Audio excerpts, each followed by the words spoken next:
I'm here with Shane Darnell and Conky Price. I'm Caleb Noble, and we're going to talk a little bit about what Horse Show Wire is, a little history and a little background, and what we're up to these days. So, Shane, tell me a little bit about your inspiration for Horse Show Wire.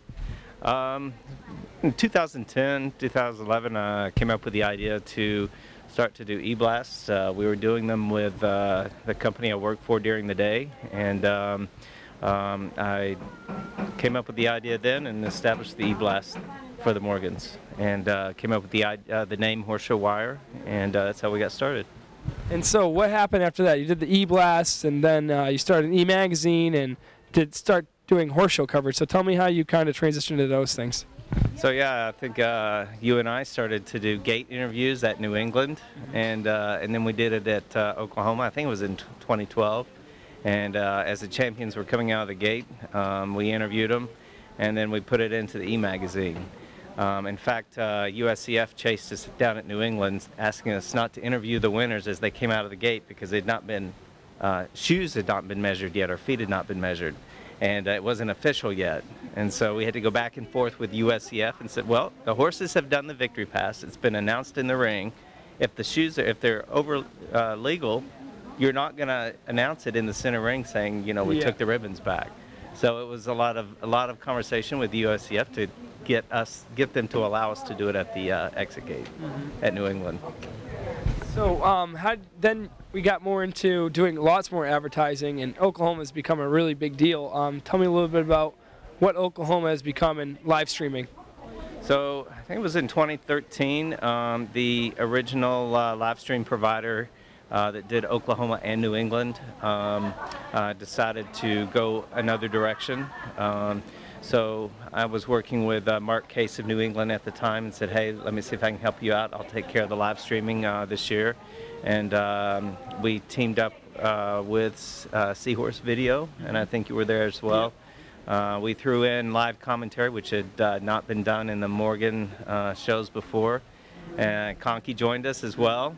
And we did commentary, and then working closely with Tony Lee, we partnered with Oklahoma that year to bring them some in-depth barn interviews, the 1 hour pre-show, and just in-depth interviews outside of the show ring, and added a little extra on top of just the live streaming that was happening inside the ring. Yeah, so it kind of made it so people at home got a feel of what's really happening outside of the ring, not just in the ring. Yeah.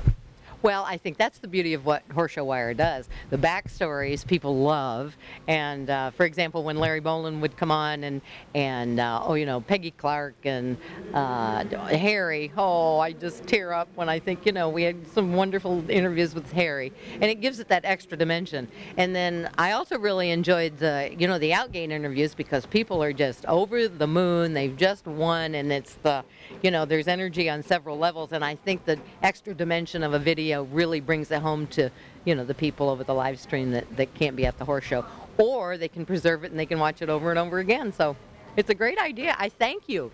You're welcome. I was talking to friends of ours that I've grown up with, and she won Western class in 2013, and we did an after class interview, a little red carpet interview. She said she still watches it 2 years later. I mean, that's kind of cool. Yep, pretty cool.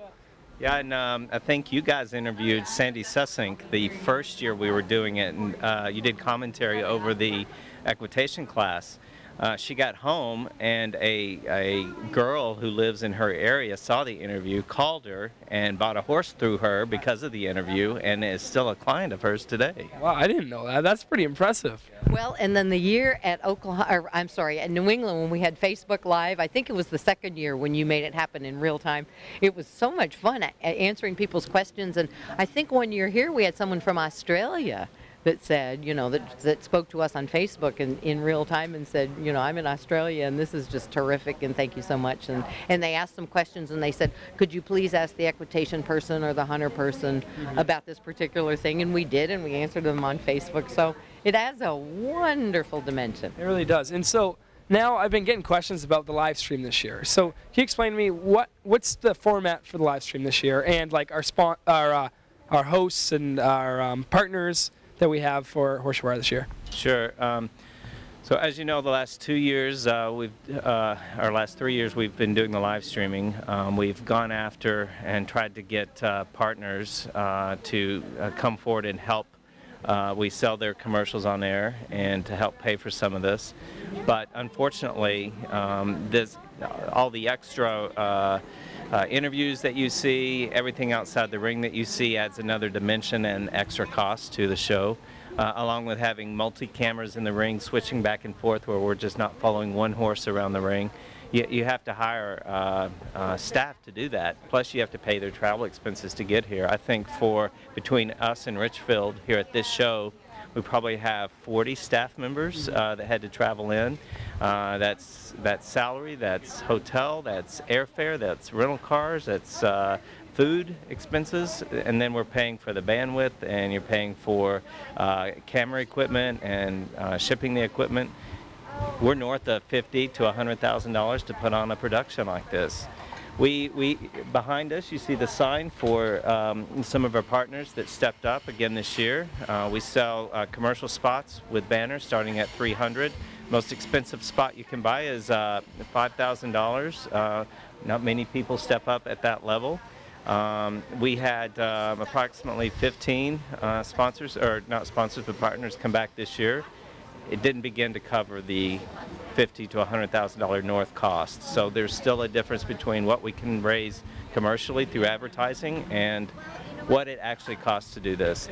In the past 2 years, the shows have made up the deficit. They can't do it any longer, so we had to come up with a different solution. Because sponsors, I was talking to Sally Wadhams, and she was telling me that, you know, they are year-round looking for sponsors for this horse show. And if they don't have sponsors, they can't put on the show. Right. So our sponsors, we have to tap into their sponsors, so it helps. Same people over and over. Exactly. Yeah. And people get tired of being asked for money all the time. So, you know, it's another way to help subsidize.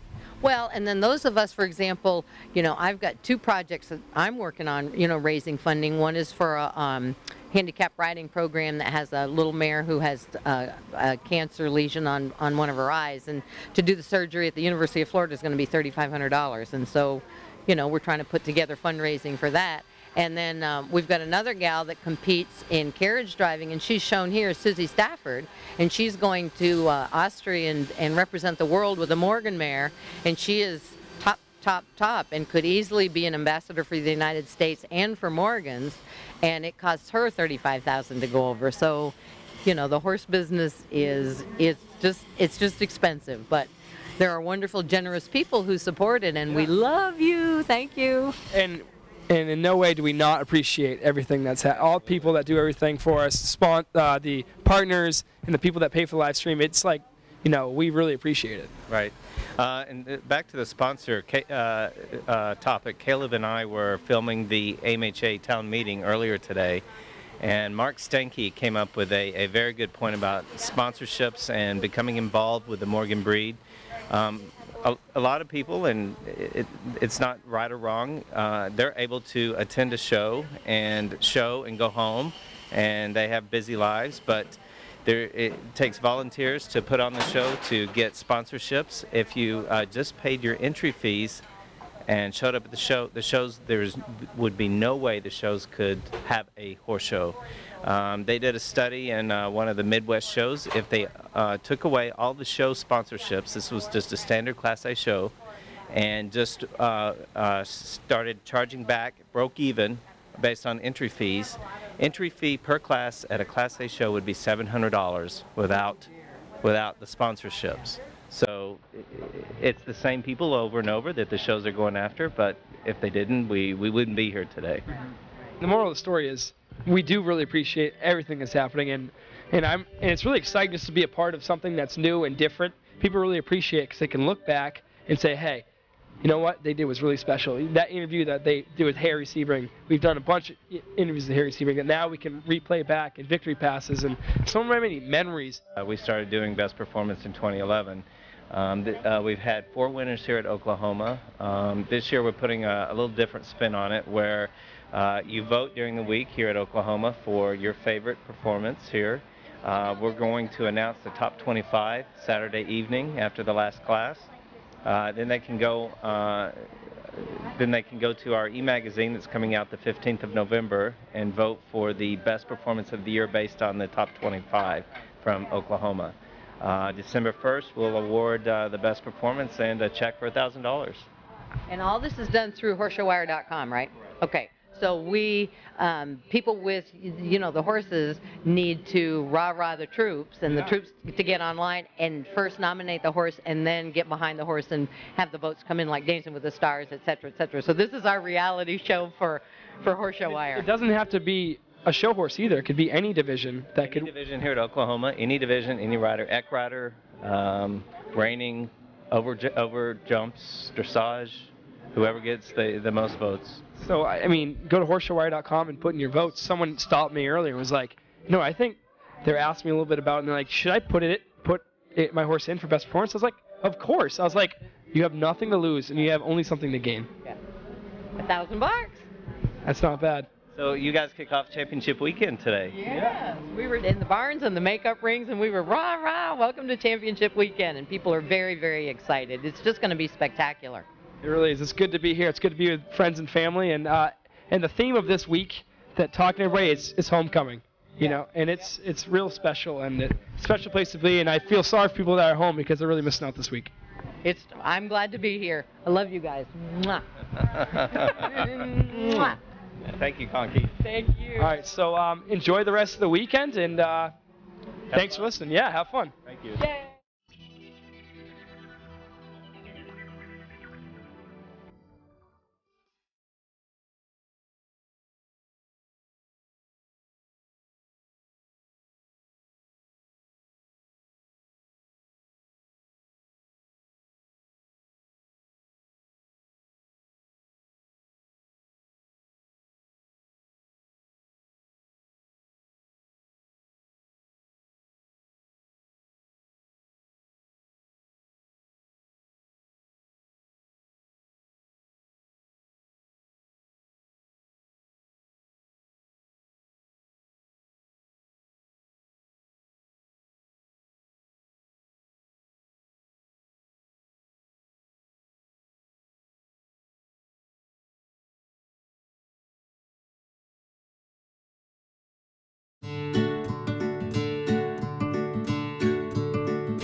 It's that time of year again. They have the best performance of the show. It's pretty exciting stuff. I'm super excited, and I'm super excited to see what people are going to vote and put in as the best performance. And then November 15th, we have our yearly Best Performance e-magazine that comes out, and voting starts for the real best performance November 15th through December 1st.